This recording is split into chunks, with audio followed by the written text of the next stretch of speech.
ये काम कल हमने किया था, एक दफ़ा साथ साथ फिर भी देख लेते हैं। हमने कहा कि आर को हम एज ए कैलकुलेटर यूज़ करना चाह रहे हैं। तो पहला जो बॉक्स आपके पास बना हुआ है ये सिंपल अरिथमेटिक्स हैं, सिंपल ऑपरेटर्स हैं, एडिशन, सब्ट्रैक्शन, मल्टीप्लिकेशन, डिवीजन वगैरह। ठीक है, अगर आप ब्रैकेट पुट कर देंगे तो फिर ब्रैकेट पहले सोल्व होगी, बाकी चीज़ें बाद में होगी। यानी जो ऑर्डर ऑफ प्रेसिडेंस है वो आप ब्रैकेट से डिफाइन करेंगे कि डिवीजन ने पहले होना है, मल्टीप्लिकेशन ने होना है, एडिशन सब्ट्रैक्शन ने होना है। अगर आप नहीं करेंगे तो फिर वो बाय डिफॉल्ट जो ऑर्डर ऑफ प्रेसिडेंस बनेगा वो यूज़ होगा। जी है, नेक्स्ट है अलजेब्रिक एक्सप्रेशंस, यानी जिसे हम एक्सप्रेशन कहते हैं मैथ में, ये वो है। राइट साइड पे हमने क्या लिखा हुआ है, जैसे यहाँ पर X square plus Y square, X square plus Y square, X square plus Y square, यानी जो भी एक्स में आपने सेव किया और जो भी वाई में सेव किया उनका पहले स्क्वायर कैलकुलेट होगा और फिर उन स्क्वायर्स की वैल्यूज को ऐड कर दिया जाएगा। राइट साइड पे जो कुछ भी लिखा हुआ है ये कैलकुलेट होकर z वेरिएबल में सेव हो जाएगा, नए वेरिएबल में सेव हो जाएगा। और अगर आप चाहें z को जब आप लिखेंगे तो z में जो कुछ सेव होगा वो प्रिंट हो जाएगा, या फिर आप चाहें तो प्रिंट की कमांड यूज कर सकते हैं। दोनों का एक ही ऑब्जेक्टिव है। यानी सपोज हम कहते हैं यहाँ पर प्रिंट एक्स। प्रिंट एक्स का क्या मतलब होगा कि एक्स ऑब्जेक्ट में आपने जो कुछ सेव किया था उसे डिस्प्ले कर दे। प्रिंट का मतलब प्रिंटर नहीं है, पेज पे प्रिंट नहीं होगा, इसका मतलब है डिस्प्ले होना, स्क्रीन पे नजर आना। ठीक है, हाँ, सिंपल एक्स भी आप लिख सकते हैं। सिंपल एक्स लिखें या प्रिंट ब्रैकेट एक्स फिर ब्रैकेट लिखें, दोनों का एक ही काम है। बाय डिफ़ॉल्ट आर में कोडिंग की हुई है कि किसी भी ऑब्जेक्ट का अगर नाम लिख दिया जाए तो बेसिकली उसे प्रिंट करना है। यानी जब आप एक्स लिखेंगे तो एक्स लिखने का मतलब है प्रिंट ब्रैकेट एक्स ब्रैकेट, यानी प्रिंट कमांड कंटिन्यू हो रही है, प्रिंट कमांड जो है वो काम कर रही है। अच्छा, इसके अलावा कुछ फंक्शंस हैं जो आप एज ए कैलकुलेटर यूज़ कर सकते हैं। इनमें से कुछ हमने डिस्कस भी किए थे। SQRT जज़र फाइंड करने के लिए, स्क्वायर रूट फाइंड करने के लिए, लॉगरिथम फाइंड करने के लिए, फैक्टोरियल फाइंड करने के लिए, EXP exponentiation, e raise to power find करने के लिए। इस तरह के फंक्शन आपके पास भी अवेलेबल हैं। यहाँ पे ना कुछ एहतियाती चीज़ें हैं, कुछ तो एडवांस हैं जो भी हमें समझ नहीं आएंगी। कुछ बेसिक्स हैं वो हम डिस्कस कर लेते हैं, बाकी वक्त के साथ साथ हम जो है वो डिस्कस करते रहेंगे। पहला जो मेन चीज़ है, R is case sensitive. Case sensitive से मुराद ये है कि अगर आपने किसी वेरिएबल का नाम स्मॉल लिखा हुआ है तो आप उसे स्मॉल से ही प्रिंट या डिस्प्ले करेंगे। यानी अगर आपने x वेरिएबल बनाया और वो स्मॉल साइज में है तो फिर आप x को जब भी लिखेंगे स्मॉल में लिखेंगे। अगर आप कैपिटल लिखेंगे तो इसका मतलब है कि ये आपने एक नया ऑब्जेक्ट बना दिया। कैपिटल एक्स और स्मॉल एक्स दो नए वेरिएबल हैं, दो डिफरेंट वेरिएबल हैं, दो डिफरेंट ऑब्जेक्ट हैं।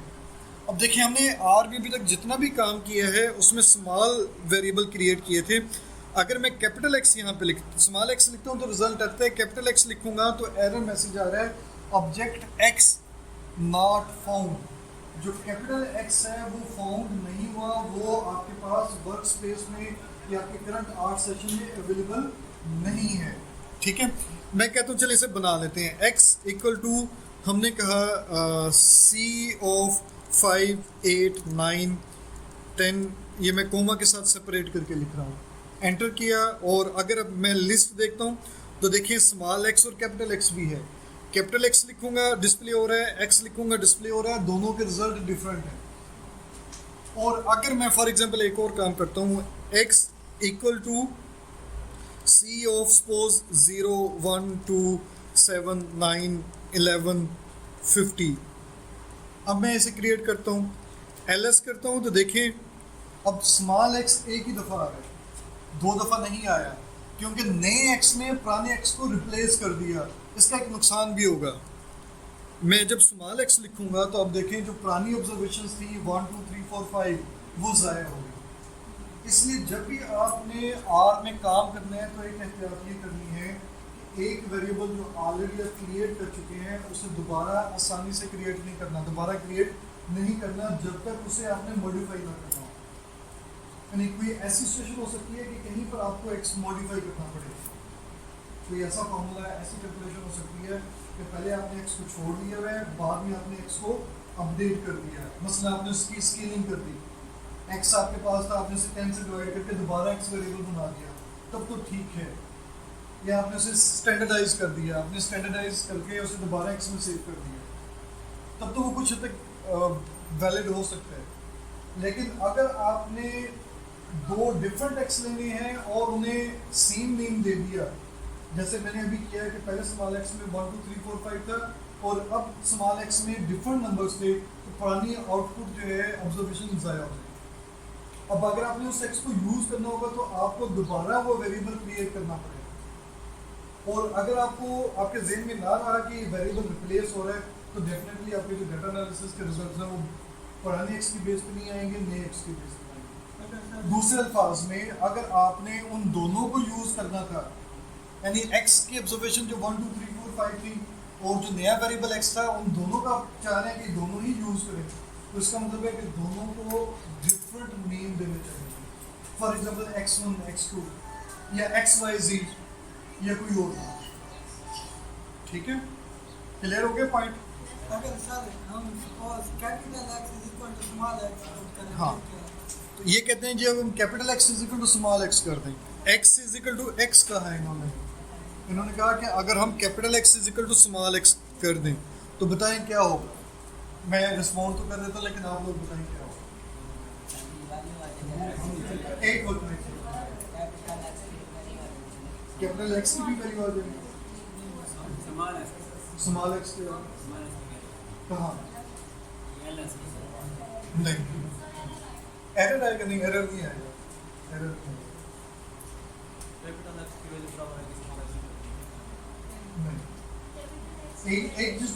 एक चीज तो इस वक्त याद रखें, मैथमेटिक्स में तो हम यहाँ पे ये कह सकते हैं कि capital X is equal to X, R में हम यहाँ पर ये नहीं कहेंगे capital X is equal to X नहीं है। यहाँ पे हम ये कहेंगे कि राइट साइड पे जो एक्स की वैल्यूज हैं ये असाइन हो रही हैं, सेव हो रही हैं कैपिटल एक्स में, यानी एक्स के अंदर स्मॉल एक्स में जो कुछ भी डाटा था, जितनी भी ऑब्जर्वेशन थी, ये सारी की सारी कैपिटल एक्स का हिस्सा बन जाएंगे। यानी कैपिटल एक्स की जो वैल्यूज थी ये वाली, अब ये चेंज होकर स्मॉल एक्स वाली बन जाएंगी, कैपिटल एक्स की ये वाली वैल्यूज है। अब ये वैल्यू रिप्लेस हो जाएंगी इन वैल्यू से। देखें, मैंने एंटर किया, स्मॉल एक्स लिखता हूँ तो वो जो रिसेंट मैंने अपडेट किया था ये वो वाला एक्स है, कैपिटल एक्स रखता हूँ तो वो ये भी वही बन गया। यानी जब आप एक वेरिएबल को दूसरे वेरिएबल पे इक्वेट करेंगे तो उसका मतलब ये होगा कि राइट साइड पे जो भी वेरिएबल है वो लेफ्ट वेरिएबल की वैल्यूज बन जाएगा, वेरिएबल नहीं बनेगा बल्कि वेरिएबल की वैल्यूज।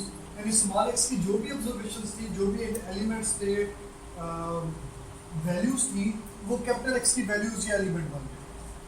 तो इसका मतलब ये हुआ कि अब आप वेरिएबल की नई वैल्यू असाइन करें, ये वेरिएबल तो वेरिएबल के इक्वल करें। आपने ख्याल ये करना है कि वेरिएबल की जो वैल्यूज रिप्लेस हो रही हैं उससे आपको कोई नुकसान तो नहीं हो रहा, आपका ओरिजिनल डाटा तो ज़ाया नहीं हो रहा। यूजुअली अगर हम मिस्टेक करते हैं तो हम प्लेस स्मॉल एक्स में कैपिटल एक्स रिप्लेस करके उसे ही नहीं करेंगे, small x capital x same ही रहेगा।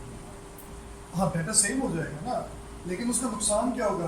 देखिए यहाँ पे अभी भी आपको नजर आ रहा होगा कैपिटल एक्स की ऑब्जर्वेशन कुछ और थी, ये ज़ाया होगी ना। अब कैपिटल एक्स की ऑब्जर्वेशन ये बन गई है।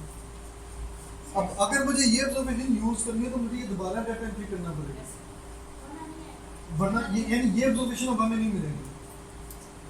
अब आपने एक्स को एक्स के इक्वल पुट करना है या एक्स की नई वैल्यूज लिखनी है, वो केयरफुल होकर लिखनी है कि पुरानी वैल्यूज आपने वो ज़ाया ना हो, वो आपके पास वेरिएबल में किसी और वेरिएबल में नहीं। नया वेरिएबल क्रिएट करें तो कोशिश करें नए नेम के साथ। और ये बात हमने कहाँ से स्टार्ट की थी कि आर जो है वो केस सेंसिटिव है। स्मॉल एक्स का मतलब है वेरिएबल कोई और है, ये कैपिटल एक्स का मतलब कोई और वेरिएबल है, ठीक है। और ये इसी बेस पे जब आप वेरिएबल आपस में इक्वेट करेंगे या ऑब्जर्वेशन चेंज करेंगे तो पुरानी वैल्यूज रिप्लेस हो सकती हैं। इसी तरह से बाज़ लोगों को कुछ प्रॉब्लम आ सकती हैं, जैसे मैं इस वक्त यहाँ पे दिखाने के लिए कुछ लिख रहा हूँ 0 O और कैपिटल O, ठीक है, ये विजिबल है कुछ लोगों को, ठीक है। अब मैंने पहला जो लिखा है ये 0 है, ये स्मॉल ओ है और ये कैपिटल ओ है। इस वक्त तो आपको होपफुली ये क्लियर डिफरेंस नजर आ रहा होगा, लेकिन बाज़ दफ़ा जल्दी में हमें पता नहीं चलता। बहुत सारे कोड्स हमने लिखे हैं, कमांड लिखे हुए हैं, आपने वेरिएबल का नाम ओ लिखा हुआ था, आपने उसकी जगह पे 0 लिख दिया, तब भी प्रॉब्लम आ जाएगी। इस तरह से आप आई और एल लिखते हैं, कैपिटल आई और एल, वो डिफ्रेंशिएट नहीं होगा। देखिए आई और एल बज़ाहिर इसमें थोड़ा सा एक डिफरेंस है, क्योंकि ये थोड़े फंट डिफरेंट है, लेकिन जल्दी में आमतौर पर ये मैच नहीं होते, हम एक ही समझ लेते हैं। और अगर आपने यहाँ पे फंट चेंज किया, काफ़ी पेज वर्ड में लेकर जाए आप इसे, हो सकता है कि आपको दोनों एग्जैक्टली सेम नजर आए।